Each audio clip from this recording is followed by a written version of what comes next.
Face aux difficultés, face aux projets à mener, le risque, c'est l'arrêt, perdre l'équilibre, l'inaction.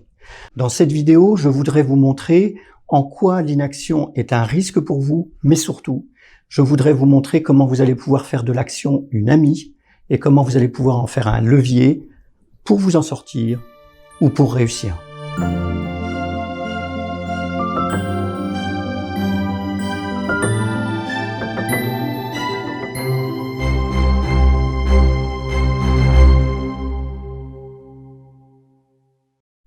Bonjour à tous, je m'appelle Patrick Dugois. Pour ceux qui nous retrouvent pour la première fois, je suis coach, formateur de coach, auteur et conférencier. Résilient depuis très longtemps, je consacre une grande part de ma vie à assurer la promotion de la résilience et à favoriser la résilience du plus grand nombre de personnes possible. C'est d'ailleurs pour ça que je vous propose dès maintenant de vous abonner à cette chaîne parce que nous avons besoin de faire grandir la communauté des résilients et de ceux qui soutiennent la résilience. La vie, c'est comme une bicyclette. Il faut avancer pour ne pas perdre l'équilibre. Nous devons cette phrase à Albert Einstein.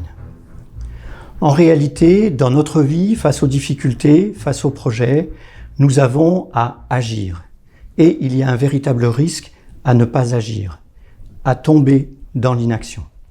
Dans cette vidéo, je voudrais développer trois grands éléments. D'abord, je voudrais vous présenter ce qu'est la dynamique de l'action, que vous compreniez bien ce qu'est la dynamique de l'action.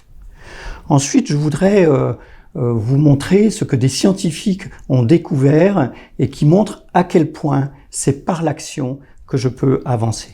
Et puis, je terminerai par une dernière partie dont l'objectif sera de vous permettre d'utiliser davantage l'action pour réussir, de faire de l'action une amie.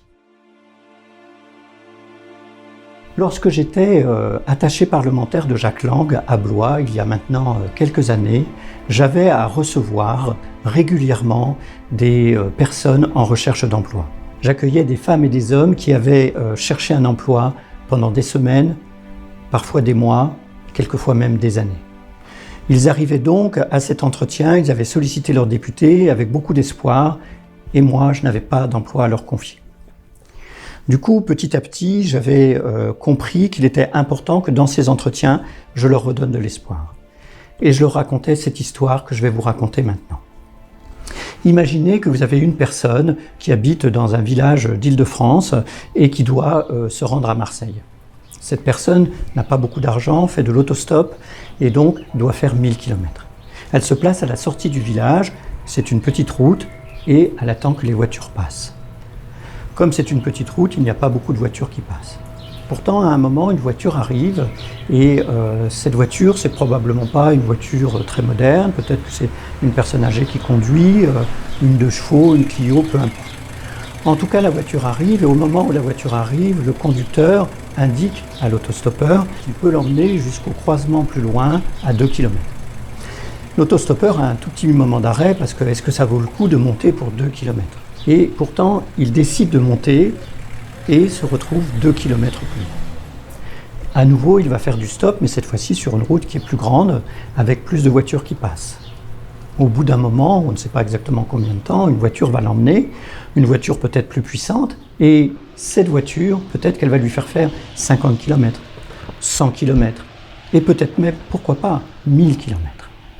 Cette histoire signifie que lorsque je fais une petite action, même si je ne vois pas les conséquences de cette petite action dans la longue durée, même si je peux penser que faire simplement 2 km, ça ne vaut pas le coup, eh bien je me trompe parce que peut-être que ça me met à un endroit où précisément une opportunité va se présenter et où d'un coup, je vais faire un bond important. À chaque fois que j'ai raconté cette histoire aux demandeurs d'emploi qui venaient me voir et qui souvent étaient désespérés, ils sont repartis avec le sourire. Bien sûr, je ne leur ai pas donné d'emploi, mais ils ont compris 2 choses. La première chose, c'est que, quelle que soit la durée de leur recherche, il y a toujours un moment où une issue, une solution arrive. La deuxième chose, c'est que chaque petite action les rapproche de leur but. Si je vous ai raconté cette histoire, c'est parce que pour moi, elle m'a permis aussi de commencer à réfléchir et à travailler, à rechercher pourquoi finalement l'action était aussi importante dans nos vies. C'est d'ailleurs ce que montrent, et c'est ma deuxième partie, les travaux de chercheurs qui ont réalisé, il y a quelques années, c'était en 1958, deux chercheurs qui s'appellent Held et Hein ont réalisé une expérience avec des chatons. Alors pour les défenseurs de la cause animale, surtout vous inquiétez pas, les chatons ont été parfaitement bien traités. Ces deux chercheurs ont pris des chatons à la naissance, une portée de chatons. Ces 8 chatons ont été séparés en 2 sous-groupes. On les a mis chacun dans une pièce dans le noir.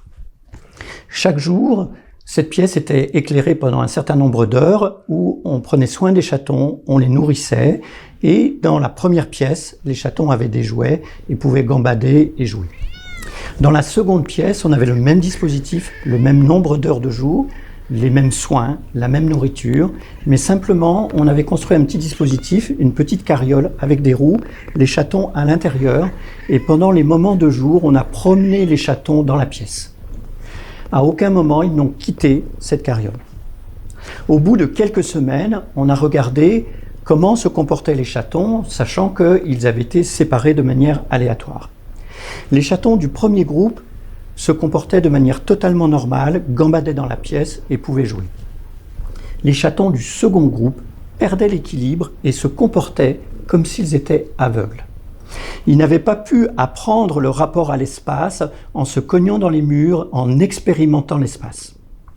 Qu'est-ce que nous dit finalement cette expérience ? D'abord, il nous dit que si vous ne voulez pas devenir aveugle, si vous ne voulez pas devenir aveugle à votre propre action, à votre propre avenir, vous avez besoin de bouger. Ça, c'est la première chose.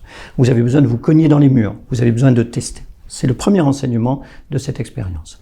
Le deuxième enseignement de cette expérience, c'est qu'en réalité, dans l'apprentissage de l'espace, les chatons apprennent pas mentalement uniquement visuellement, puisque dans les deux cas, les chatons avaient les yeux ouverts. Ils apprennent par corps. Ils apprennent en expérimentant l'espace. Ils apprennent en se cognant dans les murs. Si je vous dis ça, c'est que les vrais apprentissages, ceux qui vont vous être utiles, ceux qui vont vous permettre de vous en sortir, ne sont pas les apprentissages qui sont appris par cœur. Ce sont les apprentissages qui sont appris par corps. Ce sont les apprentissages incorporés. C'est le produit de l'expérience. Et j'en viens du coup à ma troisième partie, faire de l'action une amie. Parce qu'au fond, ça n'est pas grave si vous avancez lentement, dès lors que vous ne vous arrêtez pas. Et dans cette troisième partie, je voudrais vous donner 3 techniques qui vont vous permettre précisément de faire de l'action une amie. La première chose très importante, c'est d'échouer régulièrement. Alors c'est un peu paradoxal ce que je vous propose, mais l'idée d'échouer paradoxalement, c'est ce qu'utilisent les startups aujourd'hui, qui font du test and learn, c'est-à-dire j'essaye et j'apprends, et qui, d'essai en erreur, vont progresser et réaliser des choses tout à fait inimaginables. De la même manière dans votre vie, pour vos difficultés, pour vos projets, échouez, échouez, échouez, et vous verrez qu'à un moment, quelque chose va se faire à travers votre apprentissage. La deuxième chose qui est importante pour moi, c'est que vous découvriez l'idée que je vais faire l'action pour l'action. C'est-à-dire qu'au bout d'un moment, je ne me pose même plus la question des résultats de l'action. Est-ce que la 2 chevaux va me faire tout mon parcours ou pas? Peu importe, du moment qu'une voiture me monte et me fait faire quelques mètres. Donc c'est l'action pour l'action, et à partir du moment où vous faites l'action pour l'action, vous enlevez le stress du résultat de l'action. Et vous avez la certitude qu'à la fin, ça va produire des effets importants. Et puis, la troisième chose, c'est Obélix. Obélix et Astérix, vous vous en souvenez, ils ont leur potion magique. Et Obélix, il a une particularité, c'est que lui, lorsqu'il était enfant, il est tombé dans la marmite de potions magiques. Et du coup, il est costaud, il aime bien manger, mais surtout, il adore porter des menhirs. Lui, porter des menhirs, c'est sa vie. Et d'ailleurs, s'il n'a pas de menhir à porter, il est triste, il s'ennuie. Chacun d'entre nous, nous portons des menhirs, que ce soit un proche malade, que ce soit trouver un emploi, que ce soit mener un projet difficile. Nous avons tous beaucoup de menhirs à porter. Et probablement que souvent, nous trouvons la charge trop lourde. Souvent, nous aimerions ne pas les porter. Mais lui, Obélix, il adore les porter. Et donc, le troisième type, c'est de prendre plaisir à ce qui est lourd pour nous. C'est paradoxal, mais ça va vous aider beaucoup. Et à partir du moment où vous prenez plaisir à faire face, alors rien ne peut plus vous arrêter. J'espère que cette vidéo vous a plu. Et si vous voulez aller encore plus loin pour comprendre la résilience, vous pouvez découvrir ma formation Mobiliser votre pouvoir de résilience. Vous y découvrirez le fonctionnement de la résilience, comment vous pouvez le mobiliser, ce qui vous en empêche et comment ça va vous permettre de vous aider dans votre vie à faire face à vos difficultés ou à réaliser tous vos projets. Il y a un lien dans la description sous la vidéo, vous n'avez qu'à cliquer et cette formation est gratuite. Je lirai avec plaisir tous les commentaires que vous pourrez mettre sous la vidéo et j'y répondrai personnellement et je vous dis à bientôt sur la chaîne Résilience et Puissance.